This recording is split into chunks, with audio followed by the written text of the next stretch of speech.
మనతోటి జనసేన పార్టీ చందు సాంబశివరావు గారు ఉన్నారు. చందు సాంబశివరావు గారు నమస్తే అండి. నమస్కారం బ్రహ్మనాయుడు గారు. మొత్తానికి వైసీపీ నాయకుల్ని కూటమి ప్రభుత్వం అనగదొక్కుతున్నా, అన్యాయంగా అక్రమంగా వారిని జైల్లో పెడుతున్నప్పటికి కూడా వారికి కోర్టులు ఉపశమనాన్ని కలిగిస్తున్నాయని చెప్పేసి వైసీపీ నేతలు ఆశాభావం వ్యక్తం చేస్తున్నారు, మాట్లాడుతూ ఉన్నారు. ఏమంటారు, నిజమేనా? ఇక ప్రభుత్వం అక్రమంగా జైల్లో పెట్టిస్తే వారికి కోర్టులు ఊరటనిస్తున్నాయా? బ్రహ్మనాయుడు గారు, మీకు సాహెబ్ గారికి, రవిచంద్రారెడ్డి గారికి, రాజశేఖర్ గారికి, అందరికి కూడా నమస్కారం. అలాగే మీ ప్రేక్షకులకు కూడా నమస్కారం. ఇది మనం జ్యుడిషియరీ గురించి మాట్లాడేటప్పుడు చాలా బాధ్యతాయుతంగా మాట్లాడాలనేది నా అభిప్రాయం. ఉన్న చట్టాల ప్రకారంగా బెయిల్ అనేది కూడా బై రూల్ ఇవ్వాలి కాబట్టి, ఇచ్చే అవకాశాలు ఉంటాయి కాబట్టి కోర్టులు ఆ నిర్ణయాలు తీసుకుంటాయి. ఇందులో ప్రభుత్వంలో ఏ పక్షం ఉంది, ప్రతిపక్షంలో ఎవరున్నారు, ఈ వ్యక్తి ఫలానా పార్టీ వాడా కాదా అన్నది I think they're all secondary. అది బయట కూర్చున్న మనకు అలా అనిపించొచ్చేమో కానీ డెఫినెట్ గా courts will go by what is in front of them. వాళ్ళకు ప్రజెంట్ చేసినటువంటి కేసు ఏంటి, దాని మీద ఉన్నటువంటి ఎవిడెన్సెస్ ఏంటి, ఇన్వెస్టిగేషన్ ఏ మేరకు కంప్లీట్ అయింది, ఇన్వెస్టిగేషన్ లో ఇంకేదన్నా రిక్వెస్ట్ పెట్టుకుంటే ఇన్వెస్టిగేటింగ్ ఆఫీసర్స్ మాకు కొద్దిగా టైం కావాలండి, ఈయన బయట ఉంటే ఎవిడెన్సెస్ తోటి ట్యాంపర్ చేసే అవకాశాలు ఉన్నాయి కాబట్టి ఆయన రిమాండ్ లో ఉంచండి, మేము బయట మా ఇన్వెస్టిగేషన్ పూర్తి చేసుకుంటాం అంటారు. అన్నప్పుడు దానికి కూడా ఒక రీజనబుల్ లిమిట్ ఉండాలి కాబట్టి I think courts will apply some add sticks. అలాంటి కేసులో అలాంటి ఇన్వెస్టిగేషన్ కి ఎంత టైం కావాలో అంత టైం ఇస్తారు, లిబరల్ గానే ఇస్తారు. ఆఫీసర్స్ ని సాటిస్ఫై చేస్తూ ఈ ఎవరినైతే అరెస్ట్ చేసామో, ఎవరైతే రిమాండ్ లో ఉన్నారో వాళ్ళకి రైట్స్ ఉంటాయి. Not that it's done deal, వాళ్ళు ఏదో శిక్ష పడిపోయింది ప్రిజన్ లో ఉన్నట్టు కాదు కదా. They are under trial. వాళ్ళ మీద ఎలిగేషన్స్ ఉన్నాయి, ఆ ఎలిగేషన్స్ ప్రూవ్ చేయాల్సిన బాధ్యత గవర్నమెంట్ ఉంటుంది కాబట్టి ఆ ప్రక్రియ జరుగుతుంది. ఆ ప్రక్రియలో భాగంగానే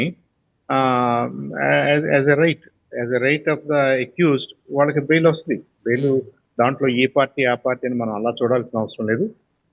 ఐ థింక్ ఏదేమైనప్పటికీ ఎవరైతే కేసు ఫ్రేమ్ చేశారో, ఎవరైతే ఇన్వెస్టిగేట్ చేస్తున్నారో they are very confident of getting things done.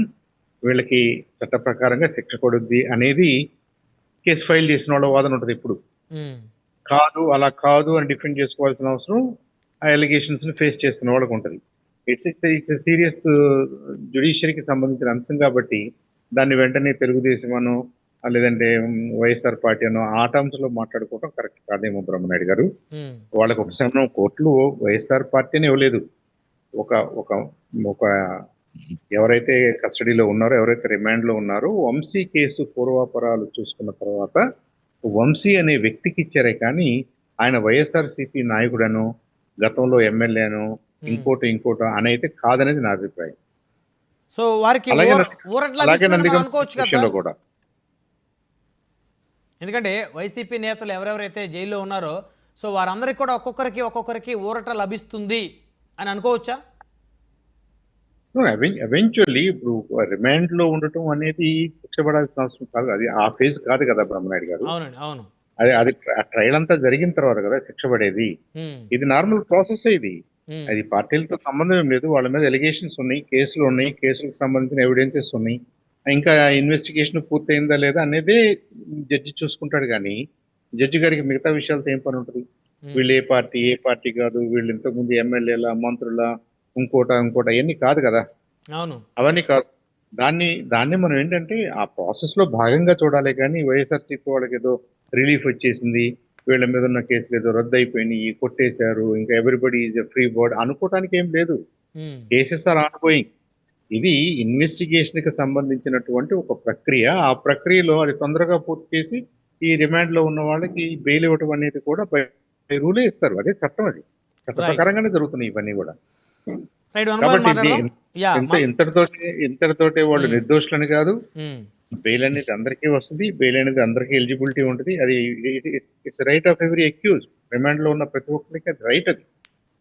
అది కోర్టు ఇవాళకి 134 రోజులు అయిపోయింది, 11 కేసుల్లో కొంత ప్రోగ్రెస్ ఉంది, ఇన్వెస్టిగేషన్ జరిగింది కాబట్టి it is ready for trial అని అనుకోవచ్చు. ఇంకేం లోపల ఉండాల్సిన అవసరం లేదనుకోవచ్చు. ఆ కేసు అంతా కూడా ట్రయల్ కోర్టుకు మూవ్ అయిన తర్వాత ట్రయల్ కోర్టులో ఏం జరుగుతుంది. రైట్. మనతోటి వైఎస్ఆర్ కాంగ్రెస్ పార్టీ కాకుమార్ రాజశేఖర్ గారు ఉన్నారు. రాజశేఖర్ గారు నమస్తే అండి. నమస్తే.